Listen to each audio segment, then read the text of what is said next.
Assalamualaikum warahmatullahi wabarakatuh. Eh, Perkenalkan nama saya Komang Edi Yudiana, 22 OSP 647 dari kelompok 2, kelas 3B. Di video kali ini, saya akan menjelaskan bagaimana tutorial cara menggunakan Notion. Eh, Aplikasi Notion ini merupakan aplikasi untuk memanajemen atau membagi job desk job desk pada saat kita membuat proyek. Nah, cara pertama untuk kita menggunakan aplikasi Notion yaitu adalah kita harus login dulu atau kita mengaitkan akun di aplikasi Notion-nya. Yang pertama kita harus mempunyai akun di aplikasi Notion-nya atau website Notion-nya. Nah, karena saya sudah mempunyai akun, jadi saya tinggal masuk dengan akun yang saya sudah kaitkan dengan aplikasi Notion tersebut. Kalau kita login, begini tampilan awalnya. Nah, cara selanjutnya kita pertama membuat time space. Time space ini kita bisa buat di setting members ini, nanti bisa di ini time space, bisa di sini kita bisa membuat time space atau kita tinggal klik tanda tambahnya ini, kita klik, nah nanti akan muncul icon kayak begini. Nah di sini yang di logo pertama kita bisa menambahkan nama dari project apa yang kita mau kerjakan, misalkan dari instalasi listrik.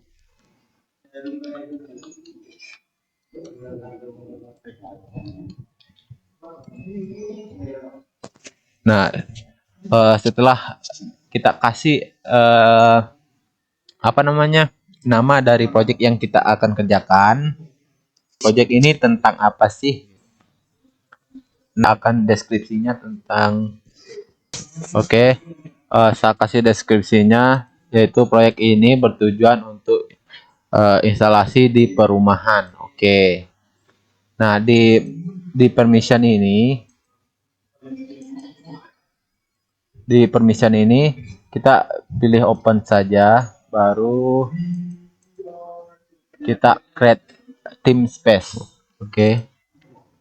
Setelah kita create team space, maka akan muncul menu yang disuruh kita menginvite anggota kita, tapi anggota ini harus sudah mempunyai akun di Notion.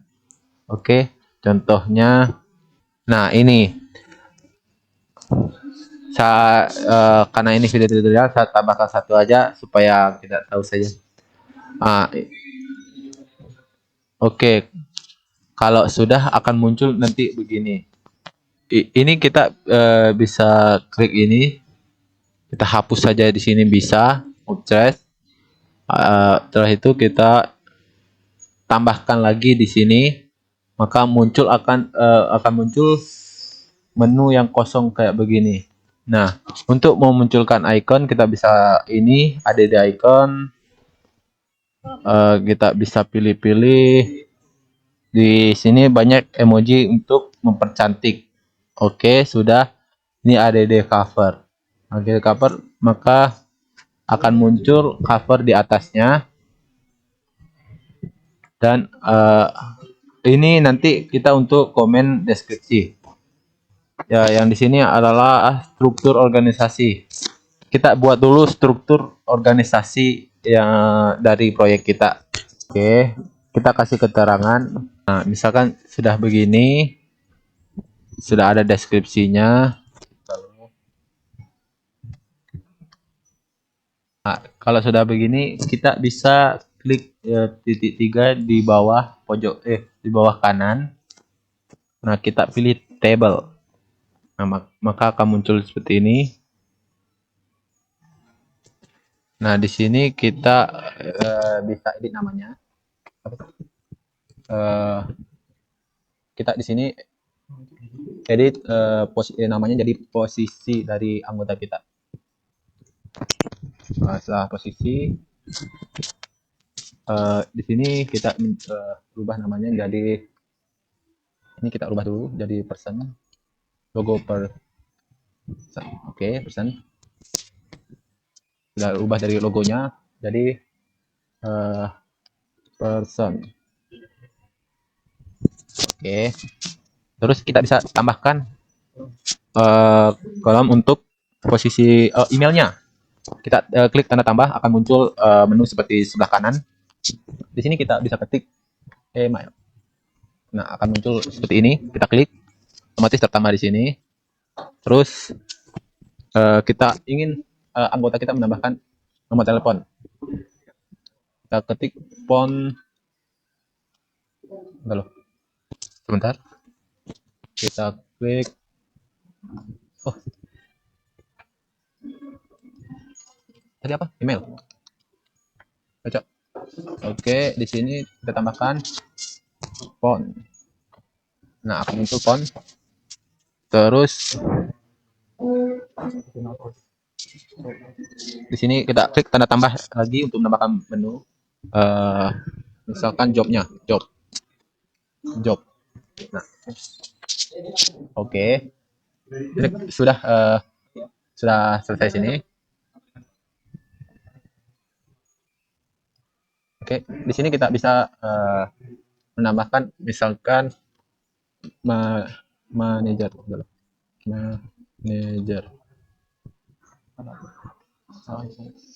baru anggota teknisi. Baru teknisi. Nah, di sini kita bisa tambahkan anggota kita. Kan tadi sudah di awal kita memasukkan anggota kita. Tidak bisa untuk memasukkannya secara otomatis. Kita klik person, edit properties, baru kita cari di sini email.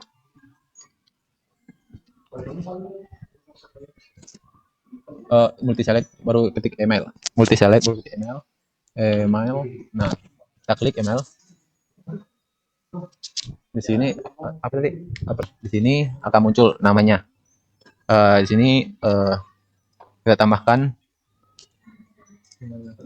Oke, ini sudah muncul anggotanya sesuai dengan posisinya. Di sini emailnya kita ketik secara manual. Nah, setelah ditambahkan, kita tambahkan juga nomor. Nah, di sini kita berikan role-nya. Pertama nah, begini tampil awal. Kalau sudah begini, kita bisa di ID icon. Nah, untuk mempercantik di tampilannya, covernya juga kita bisa rubah covernya sesuai dengan yang kita inginkan, atau kita bisa download di internet baru upload di sini bisa. Jadi karena ini video tutorial, saya membuat simpelnya kita pakai cover yang di sini aja. Nah, ini kan sudah begini, kita lanjut ke cara membuat work progress. Caranya kita sama seperti tadi, kita tambahkan di samping instalasi. Jangan di struktur organisasinya yang kita tambah, tapi di instalasi listriknya. Oke, maka akan muncul seperti ini. Sama seperti tadi, kita kasih nama, terus titik 3 di bawah kita tambahkan table, kasih nama. Di sini bisa kayak tadi, kayak contoh yang pertama, ini juga sama kayak contoh yang pertama. Ini juga ada di icon juga bisa, supaya lebih tampilannya lebih menarik kayak begini nanti tampilannya. Ada di cover kayak tadi yang di struktur organisasi. Ini juga tambahkan deskripsi tentang work progress-nya. Nah, work progress dari yang saya buat di praktikum sebelumnya. Nah, di sini kita bisa ketik kayak di work progress ini. Yang di sininya kita bisa ketik dari jadi teks atau perencanaan persiapannya, siapa yang membuat. Eh, nah, di sini yang membuat adalah komedi di keuangannya, tugasnya. Nah, di pick ini kita bisa menambah anggota kita, terus posisinya di masing-masing job desk-nya. Nah, di sini statusnya kita bisa rubah dengan mengklik dari statusnya ini, klik, maka akan muncul kayak not start, berarti belum dimulai, in progress, berarti sedang berjalan, dan kalau down, berarti sudah job desk-nya sudah selesai. Nah, di sini kita bisa tambahkan deadline di sini. Deadline itu kita sama kayak tadi, tinggal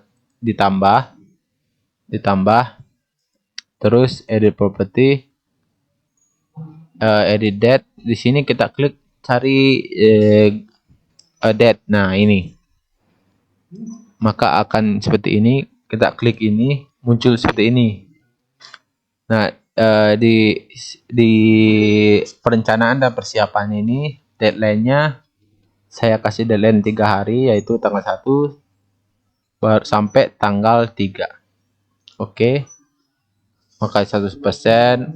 Nah, ini di work progress sama seperti tadi, di plus kanan baru edit property. Nah, di sini kita pilih number. Kenapa number? Karena di sini untuk menunjukkan statusnya 100% atau tidak. Ini di cost, kita edit property. Di sini kita pilih tipenya number juga, terus RP. Oke. Nah, ini di sini kita bisa tambahkan notes, tapi karena di hasil praktikumnya atau ini di perencanaannya sudah ada, kita klik di sini reopen untuk menambahkan di sini. Nah, di sini kita bisa tambahkan, kita klik ini, bisa kita hapus atau kita tambahkan. Nah, karena di tujuan di praktikum saya sebelumnya diminta untuk kita poin-poin pentingnya ada 3 yang diminta, yaitu tujuannya apa sih, tujuan dari perencanaannya ini. Tujuannya itu kalau saya menentukan kebutuhan desain sistem dan mempersiapkan segala sesuatu sebelum instalasi. Nah, ini tujuan untuk perencanaan dan persiapannya. Langkah-langkahnya untuk mencapai tujuan ini bagaimana? Yang pertama, konsultasi dengan pemilik rumah, survei bangunan yang mau akan diinstalasikan listrik tersebut. Nah, outputnya apa? Output dari langkah-langkah dan tujuannya itu desain instalasi rumah yang disetujui. Oke, sama kayak selanjutnya di keuangannya ini kita juga kasih deskripsinya, tujuannya apa sih dari keuangannya ini, langkah-langkahnya bagaimana untuk mencapai tujuannya, dan apa sih hasilnya. Itu kita kasih nama di sini supaya memudahkan kita nanti untuk mengetahui job desk kita sendiri. Nah, kalau selesai ini kita bisa tambahkan Kanban ini dengan cara klik kanan di sini di tanda plus. Nah, akan muncul kayak begini. Kanban itu dari board. Kanban ini saya ambil dari board, baru saya rubah namanya. Nah, kita bisa kita klik 2 untuk rename. Sebenarnya nama awalnya ini adalah board. Oke. Nah, ini di sini di Kanban ini kita mengetahui status dari job desk-nya, keuangan, dokumentasi, garansi. Nah, cara melihat job desk-nya di Kanban lebih simpel. Cuman untuk merubahnya tone atau tidaknya di sini. Kita coba ini not started yang di perencanaan persiapan, ini juga not started. Nah, di sini yang di peralatan instalasi kita rubah jadi in progress. Nah, kita lihat di Kanban. maka akan muncul seperti ini. Ini di Kanban supaya kita tahu yang mana ini sudah dimulai, mana yang belum dimulai, dan yang mana yang sudah selesai. Itu mempermudah kita melihat tampilan. Kalau begini kan banyak mana kita nggak tahu mana yang yang sudah mulai, dan jadi pusing karena terlalu banyak datanya. Kita persipel dengan Kanban. Nah, di Gantt card ini kita melihat tanggal-tanggal dari kalender, tanggal-tanggal untuk memulainya. Nah, kayak ini tanggal 1 sampai akhir di sini dokumentasinya. Ini perencanaannya dimulai dari tanggal 1 sampai tanggal 3. Nah, ini kita melihat dari mempermudah kita untuk melihat tanggal berapa sampai tanggal berapa. Ini perencanaannya, contoh dokumennya tanggal sampai berapa, instalasinya dari tanggal berapa sampai tanggal berapa. Ini mempermudah kita supaya tahu kita tanggalnya. Nah, sama seperti Gantt card, kalender di sini tampilannya lebih enak juga dilihat. Kita jadi tahu ini dokumennya sampai tanggal berapa. Ini 1 September sampai 30. Ini lebih sederhana daripada tadi Gantt card. Tapi tergantung setiap orang yang mana lebih enak dilihat. Tapi menurut saya di kalender ini lebih enak dilihat. Kita jadi tahu sampai mana dengan jelas seperti ini. Perencanaannya sampai tanggal 3. Sampai tanggal 3. Peralatannya dari tanggal 4 sampai tanggal 6. Nah, dan begitulah seterusnya.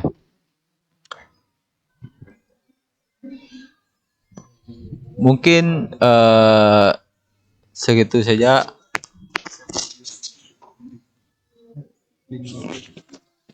Oh ya, sebentar. Untuk kita mengirim hasil dari kerja kita ke anggota kita, kita bisa men-share. Di sini ada di pojok kanan atas. Kita lihat di samping jam ini ada share, menu share. Nah, di sini kita klik biasanya, klik. Nah, tampilan awal pasti menunya begini. Di share dulu. Nah, kalau kita untuk mempublikasikan supaya orang lain dapat melihat tapi tidak dapat mengedit, kita klik publish. Terus tampilan awal pasti begini nanti kalau kita belum publish, karena tujuannya untuk dipubliskan. Kita klik publish. Nah, di sini akan muncul link. Nah, link ini kita bisa copy, baru share ke teman kerja kita. Nanti di sana dia akan dapat melihat hasil kerjanya. Bagaimana apa sih job desknya yang dapat dia dapatkan, atau dia dilihat apa sih pekerjaan yang dia dapatkan. Nah, seperti ini di channel Abidin dapat keuangan. Oh, ini contoh tampilan publiknya. Kita ini nah, di sini perbedaannya kan tadi kita share-nya lewat publik. Kalau kita share-nya lewat pribadi, dia bisa rubah kayak ini. Ini masih bisa dirubah. Nah, kalau di publik ini nggak bisa. Ini nggak bisa. Biar kita klik. Ini kita nggak bisa rubah statusnya. Kita nggak bisa edit. Nah, ini kita bisa lihat deskripsinya, tujuan, langkah, dan outputnya.